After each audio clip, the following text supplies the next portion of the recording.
좋은신문 TV입니다. 구독해 주시면 고맙겠습니다.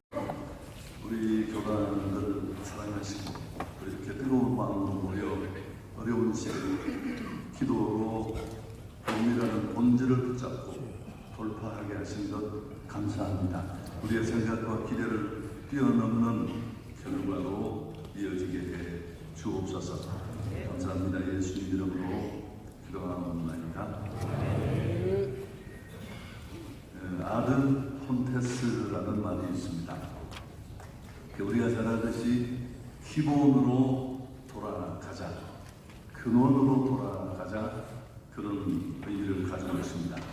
르네상스 시대 때 인문주의자들이 많이 외쳤던 구호이고 또 종교 개혁자들도 끊임없이 이 구호를 외쳤습니다. 사실 이윤추구를 목적으로 하는 기업도 이것저것 해보고 다 안 될 때 신음처럼 내뱉는 말이 기본으로 돌아가자, 그렇게 많이 얘기를 합니다. 이미 많은 시간과 비용을 허비했지만 이 기본으로 돌아가는 노력의 그 변화의 모습을 잘 보여주는 대표적인 예가 스타벅스입니다. 세계적인 커피 메이커로 지금도 정상에 자리에 있지만 제가 2007년, 8년으로 기억합니다만 이 스타벅스가 위기를 밟습니다. 매장을 방문하는 고객 증가율이 최저치로 떨어지고 주가는 무려 42%가 곤두박질을 했습니다. 정말 우리가 늘 말하는 것처럼 총체적 위기를 만나는 겁니다. 이때 원래 이 스타벅스를 창업한 하워드 슐츠가 전격적으로 복귀합니다. 그는 경영에서 물러나 있었는데, 그래서 이 위기에 빠진 스타벅스를 건지기 위해서 이제 몇 가지 혁신 프로젝트를 가동합니다. 이 세 가지 저는 어떤 영역에서 우리가 꼭 기억할 만하다. 첫 번째가 뭐냐 하면은 오늘 우리 기업이 이 지경이 된 것은 책임의 책임이다. 그렇게 자신의 책임으로 돌린 그의 용기와 리더십. 제가 말씀드렸죠. 하버드 슐츠는 경영하지 않았습니다. 그렇지만 그는 오늘 이 모든 책임은 나의 책임이다. 그다음 두 번째는 스타벅스가 커피 맛이라는 정말 중요한 핵심 가치를 잃어버렸다. 다시 기본으로 돌아가자. 그렇게 강력한 메시지를 전합니다. 그리고 세 번째는 이렇게 내려진 결정에 따라 실제로 기본으로 돌아가려는 노력들을 아주 처참하게 합니다.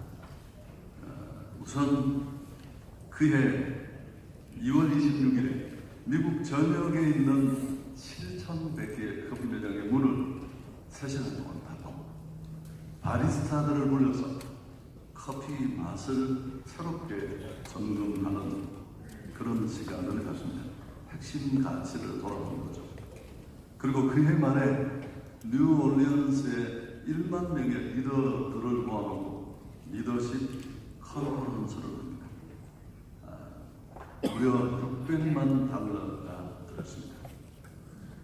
또 뒤에 리더십 컨퍼런스를 하는 비용은 3천만 달러가 들었고요. 이 두 가지 이벤트는 강력한 턴 포인트가 되었고, 스타벅스는 우리가 알듯이 지금 제2의 전성기를 누리고 있습니다. 이런 변화를 만든 그 혁신의 근저에 역시 기본으로 돌아가자가 있었습니다. 한국 교회는 어렵습니다. 우리가 인정하지 않으려고 해도 그럴 수가 없어요. 그동안은 여러 가지 이렇게 저렇게 감춰왔지만 코로나라는 복병을 만나면서 일순간에 다 드러나고 정말 돌이킬 수 없을 만큼 많은 것을 이뤘습니다. 근데 사실 코로나 이전에도 한국 교회는 어려웠습니다. 과거 같은 변화의 모습이 없었는데 왜 그렇게 됐을까? 오늘 한국교회의 연약한 모습을 여러 가지 문제로 설명할 수 있겠지만 저는 역시 키보드를 고친 데입니다. 그렇게 생각합니다. 교회가 무엇입니까? 도대체 교회란 어떤 것입니까? 세상의 다른 기관과 다르게 교회만이 줄 수 있는 그 무엇이 있다면 그건 뭘까요? 마치 커피 매장의 스타벅스의 커피 맛과 같은 본질, 절대 버릴 수 없는 핵심 가치, 그게 뭘까요? 우리 귀한 분들 앞에 너무 죄송합니다만은 예수가 그리스도 되시다. 오늘이 제가 로마서장 16절 17절을 읽진 않았습니다만은 16절 뒷부분에 보면 이 복음은 모든 믿는 자에게 구원을 주시는 하나님의 능력이 예수 믿으면 구원받는다는 것, 이게 교회만이 가지고 있고 교회만이 온 세상을 향해 줄 수 있는 진짜 우리의 본질입니다. 인간은 어떤 존재입니까? 좀 철학적이고 존재론적인 질문이 될지 모르겠습니다만 인간은 구원이 필요한 존재입니다. 우리가 필요한 건 너무너무 많지만 그 어떤 것보다 우리에게는 구원이 필요합니다. 인간은 죄를 가지고 태어납니다. 그리고 그 죄 때문에 온갖 고통을 받고 결국은 죄값으로 죽습니다. 찰나의 인생이 끝나면 그럼 그 문제가 끝이 나느냐? 그렇지 않습니다. 심판받고 형벌받고 철저하게 죄에 침몰된 인생입니다. 죄를 해결하지 않는 인생은 어떤 경우에도 행복할 수 없어요. 무슨 차를 타고 어떤 음식을 먹고 아무리 존경받고 이건 살아도 사는 게 아니에요. 근데 행복하고 싶은 인간의 이 갈망은 철저히 침몰시킨 부숴버린 그 죄를 끊어내는 유일한 그게 바로 예수 그리스도. 여러분, 이 복음의 능력이 교회에게 주어졌고 구원받은 우리 성도들은 이미 그 복음을 들은 게 아니고 아는 게 아니고 누리고 있습니다. 전도나 선교는 프로그램이 될 수 없습니다. 어떤 교회가 전도와 선교가 프로그램으로 되었다면 이미 저는 그렇게 생각합니다. 교회의 기능을 상당히 잃어버리고 착각하고 있다. 전도와 선교는 교회의 정체성입니다. 본질입니다. 마땅히 해야 할 일이고요. 존재의 이유입니다. 설사 한 사람도 전도되지 않더라도 그 복음 전도를 듣고 주님 앞으로 돌아오는 사람이 단 한 사람이 없더라도 해야 할 일이니까. 존재의 이유이니까. 교회를 교회답게 성도를 성도. 교회 같지 않는 교회가 교회입니까? 성도 같지 않은 성도가 성도입니까? 전자하나님 하나니까 그렇게 표현할 수 있지. 교회가 뭘 하는 것인지도 모르고 교회의 본질이 무엇인지도 놓치고. 저는 그래서 전도나 선교는 복음을 전해야 되는 우리의 사명은 마치 제자도와 같다. 저희 교회도 제자 훈련을 열심히 하고 있고 저는 그 가치를 너무 잘 알고 있습니다만은 그러나 조금 이 제자도에 대한 인식이 왜곡되지 않았나 싶습니다. 성경이 그리고 있는 원래 제자의 모습과 비춰보면 좀 간극이 있다 싶습니다. 그래서 이런 차이를 극복하고 싶어서 이미 우리가 많이 사용하는 말입니다만은 선교적 제자도라는 말을 좀 다른 의미로 표현하고 싶었습니다. 제자가 어떤 사람입니까? 제자들을 보면 되겠지만 제자들을 보고 헷갈리면 제자들을 보고 나를 따르라고 하신 예수님 보면 될 텐데 사실 제가 예수님이 우리에게 보여주신 모습이 어떤 모습인지 다양한 구절들을 인용할 수 있겠지만 저는 마가복음 1장 38절을 인용하고 싶은데요. 이르시되 우리가 다른 가까운 마을들로 가자. 거기서도 전도하리니 내가 이를 이야기한다. 하나님이시고 메시아이신 그분이 이 땅에 오셔서 이른바 공생애 동안에 정말 진심을 갈아 넣어 혼을 담아 했더니 주변에 많은 좋은 말들을 뿌리치고 소름을 다투며 또 달려가고 해야 중요한 그 일이 전도였습니다. 죄송합니다. 제가 좀 날카롭게 얘기하려고 마음을 먹고 와서 한국교회는 전도를 우습게 여기는 경향이 있습니다. 설교 잘 못하는 목사, 특별한 방법으로 교회 변화를 만들지 못하는 목사들이 성도를 마치 이렇게 끌고 다니면서 애먹이는 조치죠. 이 구절을 보죠. 예수님 그분이 우리에게 보여주신 모습, 야, 나 이거 하려고. 이런 교회다운 모습에 한국교회는 정말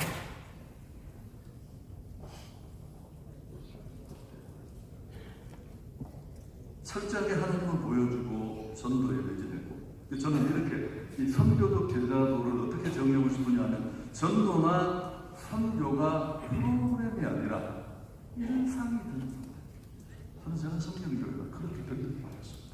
제가 실력이 없고 설교를 잘 하지 못해서 이렇게 됐지만, 그래서 하나님 누가 지나가다가 한성교회를 보고 이 교회가 도대체 뭘 하는 것인지 그런 오해를 잘 해봤잖아요. 우리는 구원을 너무 편협하게 자기만의 구원으로 생각하는 성도들이 많지 않습니까? 나 예수 믿고 구원받아서 예배 감동이 내게 필요해. 다 세계적인 훈련만 그리고 그리고 나쁜 게 있나요? 근데 옆에 지금 예수 믿고 구원받아 주님 앞으로 돌아가야 되는 사람들은 구원의 복음을 듣지 못한 채 죽어가는 걸 외면하고, 제가 경산정원교회 39살에 부임을 했습니다.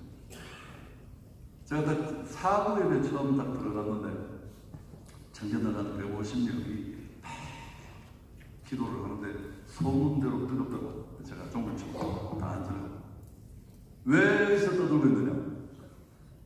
제가 섬기던 교회, 지금은 한성교회지만 경산중앙교로부터 영남대학 학생이 25,000명이 영남대학 1.5km 거기 복음을 받아야 되는 그 수많은 사람들이 있는데 왜 커튼만 찍고 있는 거예요?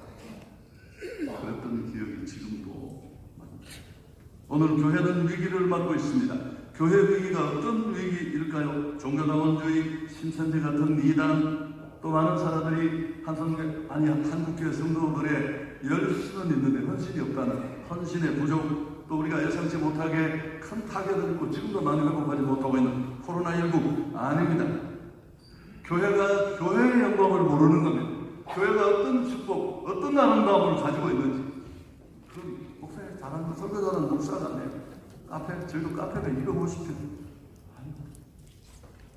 교회의 영광은 복음의 영광인 줄 믿습니다. 예수가 그리스도라는 죄를 극복하지 못하면 뭘 해도 행복할 수 없어요. 우리 다 해봤지 않습니까? 큰 차, 좋은 집, 한두 번이지. 죄 때문에 거들난 인생, 예수의 피, 복음으로만 행복해질 수 없다. 이 길밖에 없고, 예수가 그리스도고 죄로 무너진 인생의 해답이 되면 이 소식, 이 정보, 이 기쁜 소식을 도대체 누가 전할 수 있죠? 어느 교육기관이, 어느 거정기관이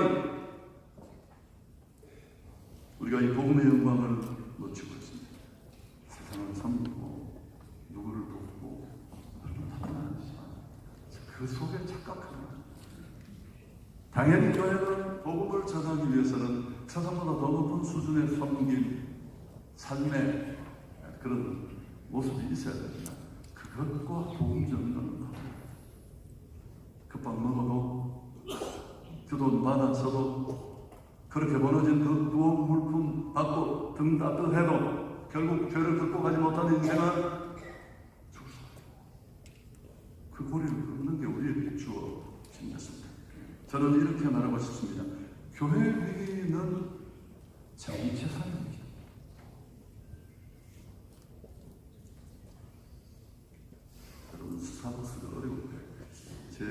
제가 59년생입니다만 제 나이 또래 되는 분들은 다 기억하시겠지만 스타벅스가 이 어려울 때 밥도 파고 그랬어요. 그건 진짜 많은 일이에요. 오늘 교회 모습을 저 떠오릅니다. 복음 증거는 멈출 수 없습니다.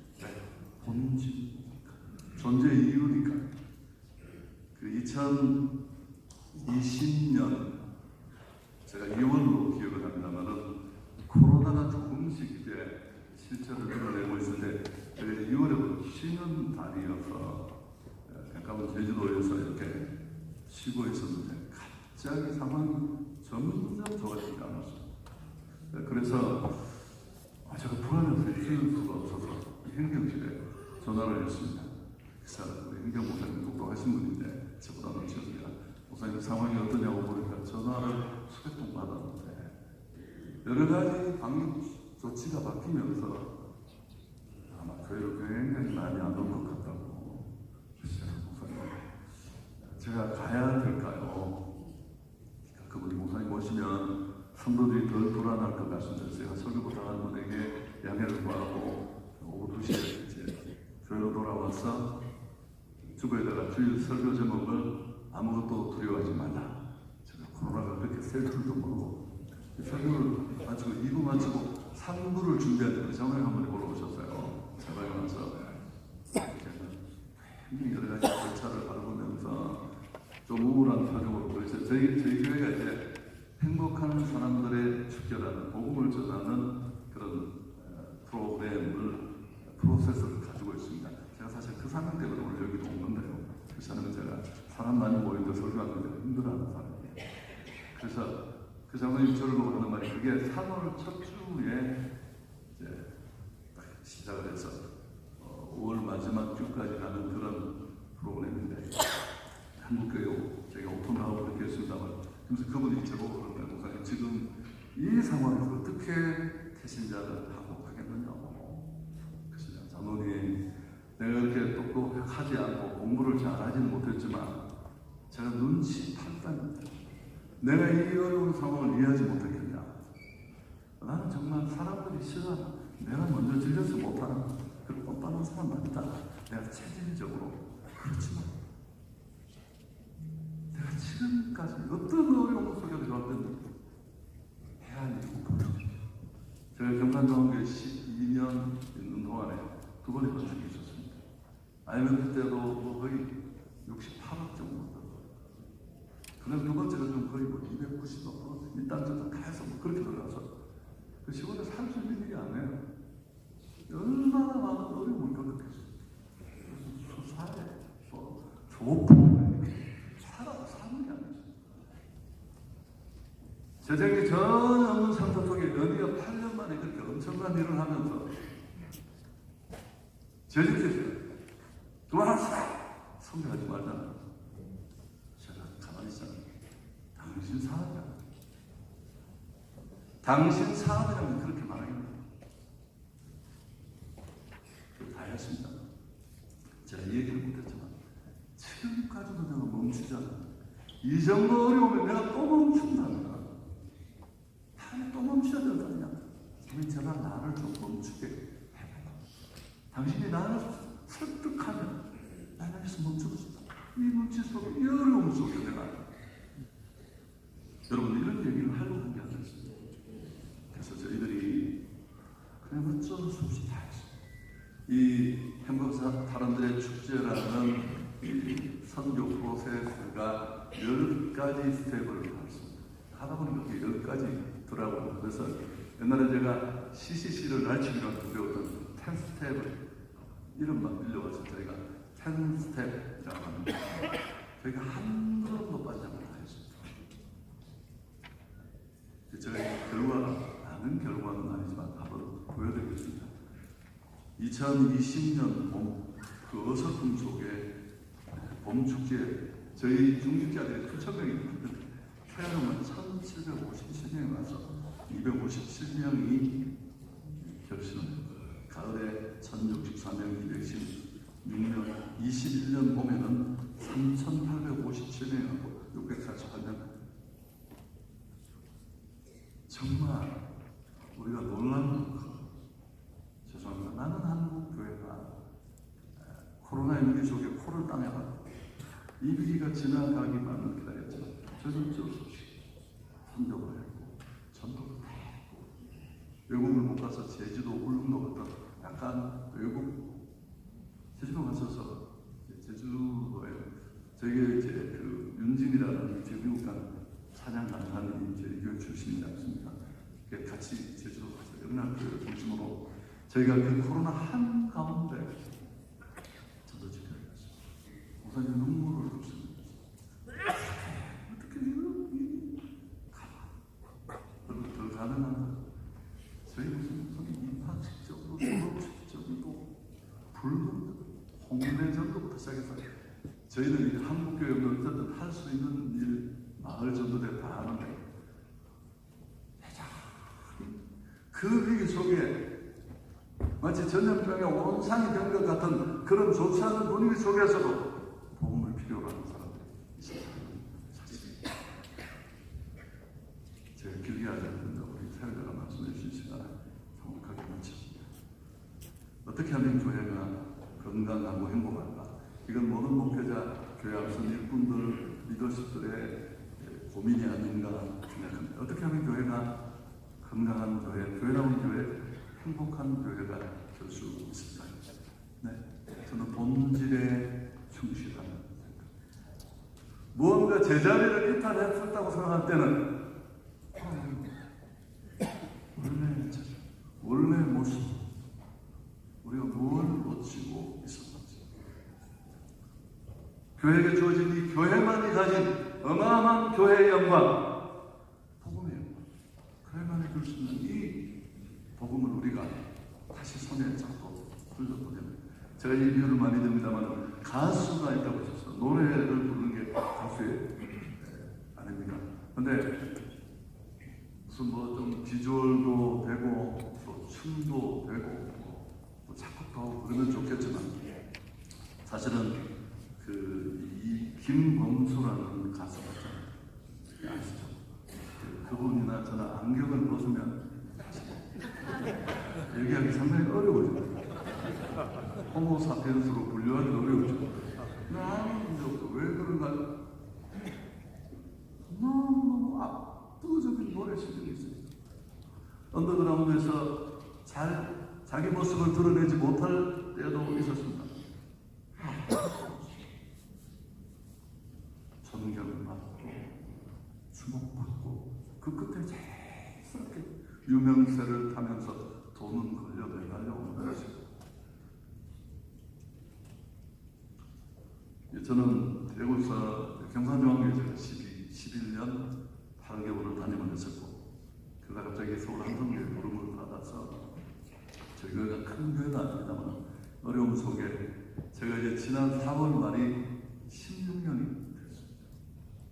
제가 부목사로 있었던 시절부터 제 목회 스타일은 똑같았습니다.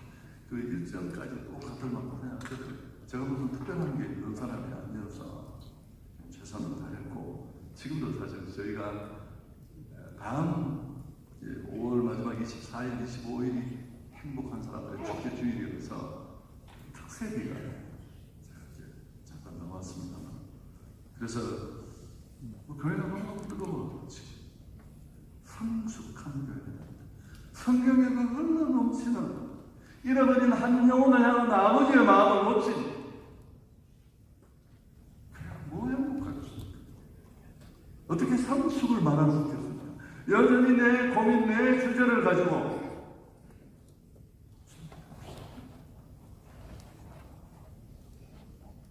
그리고 성도들이 은근히 자긍심도 가지고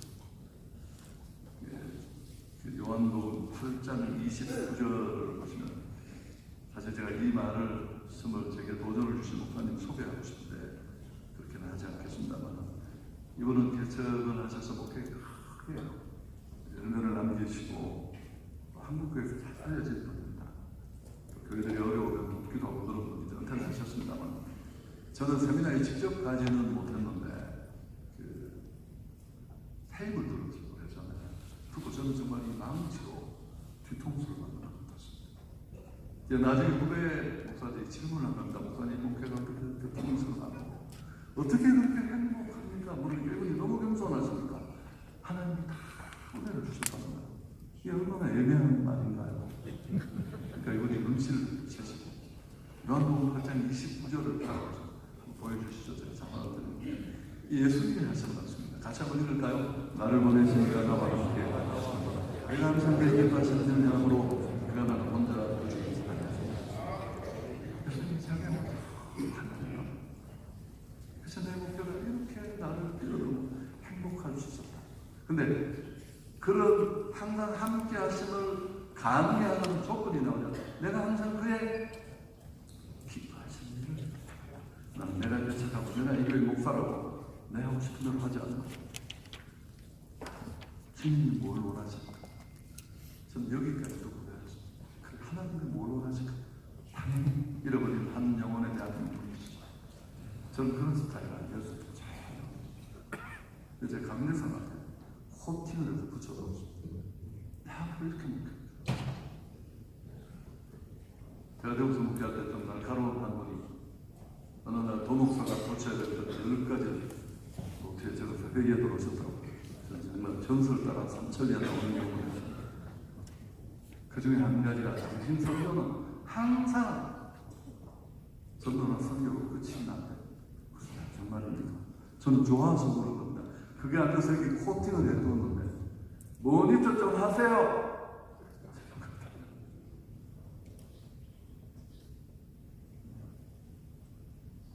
여러분 진짜 목회의 은혜가 뭘까요? 많이 모이는 것 저도 너무너무 부럽습니다. 좀 많이 모였으면 좋겠는데 사실 저는 많이 모이는 것보다 어떻게 모였느냐가 더 중요하다고 생각합니다. 바울은 빌립보서 4장의 얘기를 한번 보여주시죠. 빌립보 교회를 향해 너희는 내 면류관이야. 나의 기쁨이다. 목사가 성도를 보고 이렇게 말하시네. 제가 경산병원에 있을 때 그 많은 어려움을 겪었지만 제가 공사장 감독이 하도 이상한 인사를 불렀어. 당신이 잘해라. 시간이 10년, 20년 흐르고 난 다음에 당신은 지나가면서 그 교회를 가르치면서 내가 지었다고 말할 수 없지만 난 그렇게 말했어. 그 말을 그 친구가 알아들었는지 못 알아들었는지는 잘 모르겠습니다. 성도가 자기 교회를 보고 당신은 내 기쁨이고 나의 멸류관인데 이렇게 말할 수 있나요? 그러나 바울은 그럴 수 있었습니다. 그가 복음을 잘해서 복음으로 낳은 아들이기 때문에 가능했습니다. 더 좋은 설교, 더 좋은 프로그램, 더 나은 교재 그렇게 왔다 갔다 하는 게 무슨 의미가 있습니까? 성도의 의미가 없다는 게 아니고 여러분 저는 오늘 16절 말씀을 읽고 함께 울었었습니다. 내가 복음을 부끄러워하지 않냐. 바울도 한때 그랬을 겁니다. 전도하는 게 이상해 보고 뭐야 저게. 이 복음이 정말 세상에 어떤 것도 끊어낼 수 없는 인간을 살짝에 무너뜨리고 망가뜨리는 죄의 문제를 해결하는 유일한 법이라는 걸 알고 그 경험한다. 복음이 어떻게 부끄럽겠습니까? 저는 이렇게 말하고 싶습니다. 내가 신앙인으로서 나의 모습을 정말 거울 앞에 두고 정확하게 알고 싶다면 복음이 내게 어떤 위치에 있는가를 보면 좋을 것 같아요. 이 말도 좀 어렵구나. 또 적용이 복잡하면 내 자랑이 무엇인지를 보면 학벌, 자식, 연봉, 교세. 바울의 경우는 갈라디아서 1장 14절에 그러나 내게는 우리 주 예수 그리스도의 십자가 외에 결코 자랑할 것이 없다. 이분이 자랑할 게 얼마나 많습니까? 출신, 스펠, 시리에 sak한 3층처럼 다녀왔는 영적 자.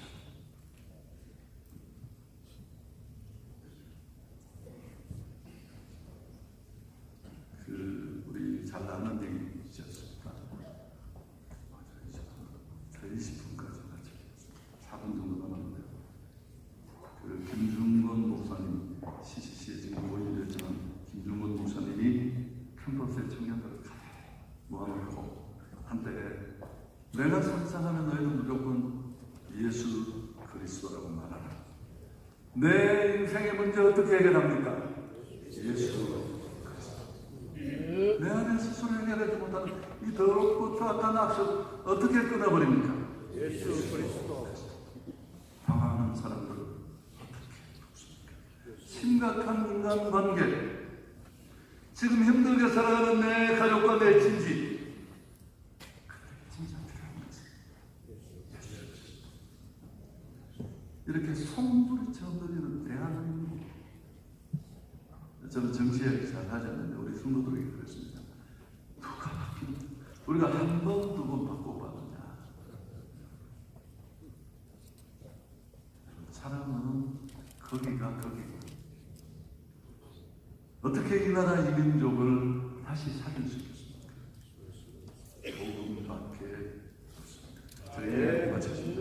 저희 모든 교회를 쓴다면 저희가 행축을 할 때 그 당일날 모든 순서를 다 폐하고 이렇게 앞에 주일을 저희 선배대로 하지 않고 대표기도를 없습니다. 왜요? 선도하고 거기 두루마기 있고 그렇게 앉아서 폼 넣지 마고 이제 간증 순서가 있는데 그 간증자 제 설교 복음 설교 저는 복음 설교를 전하고 그래서 콜링을 합니다. 오늘 예수 그리스도의 복음을 듣고 그분을 나의 구주로 모시기로 원하사 이래서 결단을 어쨌든 하는데 그 직전에 간증자를 대부분 필요하지 않습니까? 그 이유는 간증의 중요성을 잘 아니까. 그래서 제가 잊을 수 없는 간증이 2023년 봄 행축 5부 예배, 5부는 청년 중심 예배인데 그 5부 예배는 청년 전도자를 썼는데 그 친구 이름이 유경빈이라는 청년이었습니다. 그 친구가 딱 나오더니만 5분 간증을 하면서 오늘 내 아버지 어머니가 여기 초대를 하셔도 청년들을 많이 오는 곳입니다. 우리가 박수를 쳐서 그분이 천만이가 그랬습니다. 버림받아 보신 적이 있습니까? 6살 때 아버지 어머니가 이혼을 했어요. 그 친구는 어쩔 수 없이 얼마나 아버지와 지내다가 시설로 보내줬습니다. 이분 집에 오고 싶은데 1년에 어쩌다가 한두 번 아버지 집으로 가면 너무너무 좋았어. 금세 돌아오면 그 아버지 집에 갈 때 입었던 그 옷을 꺼내다가 냄새를 맡으면서 그렇게 고등학교 졸업할 때까지 이제 한 3년쯤 되니까 아버지가 왜 여자분을 하나 데리고 왔더래요. 새엄마다. 그리고 또 1년쯤 있으니까 또 그 새엄마를 데려와서 네 동생을 하나 낳을 예정이다. 이 친구가 분노가 올랐습니다. 사정이 좋아졌다는 뜻이죠. 그럼 애기를 낳는다. 그럼 아들을 데려와서 키워야지. 통곡한 소리를 질러서 그랬는데 이제 나중에 알고 보니까 어머니가 그때 이 얘기를 듣고 애기를 가지고 있었죠. 애기를 떼고 내가 너희들에게만 집중하겠다 그랬대요.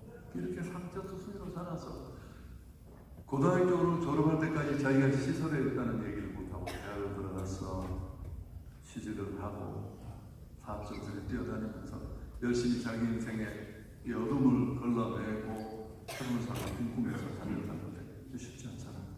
그래서 그날 술을 찔끔 먹고 못된 짓 하면서 홍대 밤거리를 거닐고 있었습니다. 누구를 만났을까요?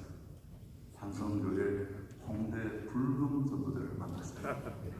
저희 교회에서 45분쯤 걸리는 거리인데 저희 금요일 밤마다 청년들 수백 명이 거기를 갑니다. 금요일로 집회를 합니다.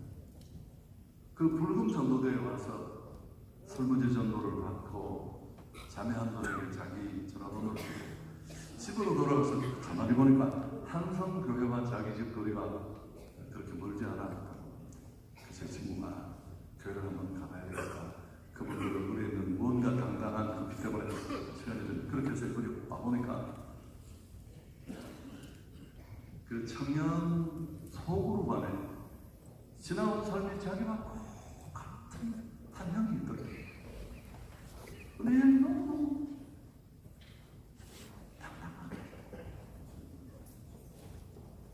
자기 삶을 주도적으로 자신 있게 살아가는 걸 보고 도전을 받고 그의 여러분 수련회 가서 하나님 저 여기 만난 예수님을 난 만나려고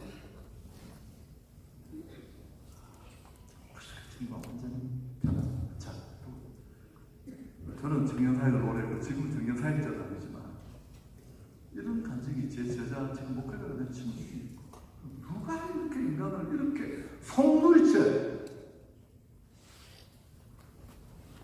복음의 능력이 우리 같이 한번 1분만 기도하고 제가 그냥 기도하겠습니다. 좋으신 하나님 은혜와 사랑을 감사합니다. 오늘 함께 모여 다시 그 십자가 복음 앞에 서게 하신 것 감사합니다. 핑계대지 말고 우리 이런 것 때문에 어렵고 저런 것 때문에 어렵고 답을 줄 줄 알고 상당히 경영하지 않았지만 오늘 이 문제는 다 내 탓이다. 본질을 잡고 돌이킬 때 변화를 만들었습니다.